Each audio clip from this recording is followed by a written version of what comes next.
trời còn tối, bà Maria Magdala đi đến mộ thì thấy tảng đá đã lăn khỏi mộ. Bà liền chạy về gặp ông Simon Phêrô và người môn đệ Đức Giêsu thương mến. Bà nói: người ta đã đem Chúa đi khỏi mộ và chúng tôi chẳng biết họ để người ở đâu. Ông Phêrô và môn đệ kia liền đi ra mộ, cả hai người cùng chạy, nhưng môn đệ kia chạy mau hơn ông Phêrô và đã tới mộ trước. Ông cúi xuống và nhìn thấy những băng vải còn ở đó, nhưng không vào. Ông Simon Phêrô theo sau cũng đến nơi. Ông vào thẳng trong mộ, thấy những băng vải để ở đó và khăn che đầu Đức Giêsu. Khăn này không để lẫn với các băng vải, nhưng quấn lại, xếp riêng ra một nơi. Bấy giờ người môn đệ kia, kẻ đã tới mộ trước, cũng đi vào. Ông đã thấy và đã tin. Thật vậy, trước đó hai ông chưa hiểu rằng theo Kinh Thánh, Đức Giêsu phải trỗi dậy từ cõi chết. Đó là lời Chúa. Lời Chúa Kitô, lời khen Chúa. Kính thưa cộng đoàn phục vụ thân mến, hôm nay chúng ta cùng với toàn thể giáo hội mừng đại lễ Chúa Phục Sinh. Biến cố Chúa Phục Sinh mời gọi mỗi người chúng ta hãy đặt trọn niềm tin và tình yêu của Thiên Chúa đấng đã kêu gọi chúng ta. Đoạn tin mừng Thánh Gioan vừa thuật lại câu chuyện của bà Maria Magdalena và của hai môn đệ Phêrô và người môn đệ Đức Giêsu thương mến.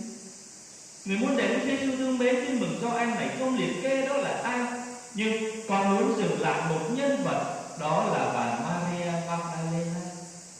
Bà Maria Magdalena đã thấy điều gì khi biến cố Chúa Giêsu phục sinh? Có lẽ như bao người phụ nữ, bà Maria là một người rất đạo đức. Bà đồng hành với Chúa, rong ruổi với Chúa trên tất cả những hành trình của Đức Giêsu rao giảng.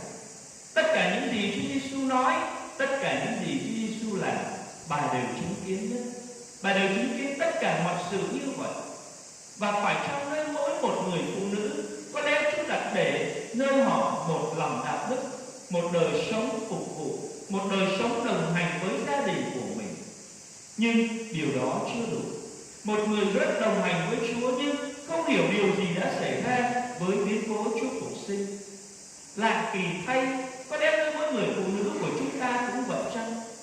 Đi theo Chúa, dòng dõi theo Chúa bao nhiêu năm trời, cả một cuộc đời. Có những người cả một nửa đời người 50 tuổi rồi theo Chúa, nhưng chỉ vì một biến cố hợp lực, một biến cố hợp lực với cha xứ, với giáo dân, với gia đình của nhau mà chúng ta vô tình, chúng ta cũng bỏ Chúa. Chúng ta thấy một số vài hiện tượng và ở đâu đó cấp giáo xứ, chỉ một vài hiện tích nhỏ nhoi thôi, với một cha xứ chẳng hạn, hay với một người giáo dân thì họ lại bỏ đi, họ không đi làm nữa và bỏ Chúa luôn. Một sự đồng hành rất gần gũi như vậy, tại sao làm cho họ lại mù quáng như vậy? Và trong cái con người Maria Magdalena này, chúng ta thường nhầm lẫn Maria Magdalena này là Maria đã được Chúa trừ 7 quỷ, là người mà đã là phạm tội, nhưng không phải. Maria Magdalena này là một người rất đạo đức. Bà rong ruổi với Chúa và cuối cùng trên hành trình thập giá cũng vậy, bà đi cho đến trọn đời, trọn con đường của Đức Giêsu. Nhưng hôm nay nói điều gì? Đưa chúng mời gọi chúng ta hãy đặt trọn một niềm tin. Biến cố của Chúa phục sinh là biến cố của niềm tin, đặt để nơi tất cả mọi con người tin vào Thiên Chúa, đấng đã chết, đấng đã mang lấy tội của con người và đã sống lại, và đưa con người bước vào sự sống viên mãn, bước vào sự sống vinh quang của Thiên Chúa. Chắc chắn tình yêu của Thiên Chúa đặt để nơi mỗi một con người, đặt để nơi mỗi người chúng ta một lòng tin triệt để. Chúng ta cùng với Đức Giêsu Kitô, Chúa đã yêu chúng ta, Chúa đã chọn chúng ta và chắc chắn Chúa sẽ đồng hành với chúng ta.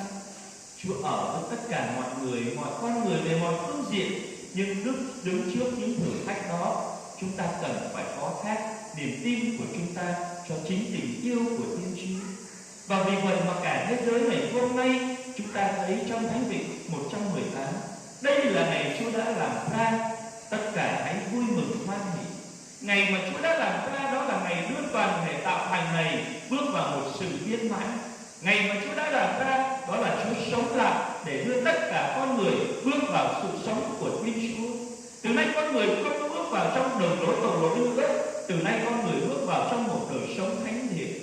Và chỉ có bước vào một đời sống thánh thiện thì chắc chắn nơi mỗi người chúng ta đã trả lại chính đời sống đức tin.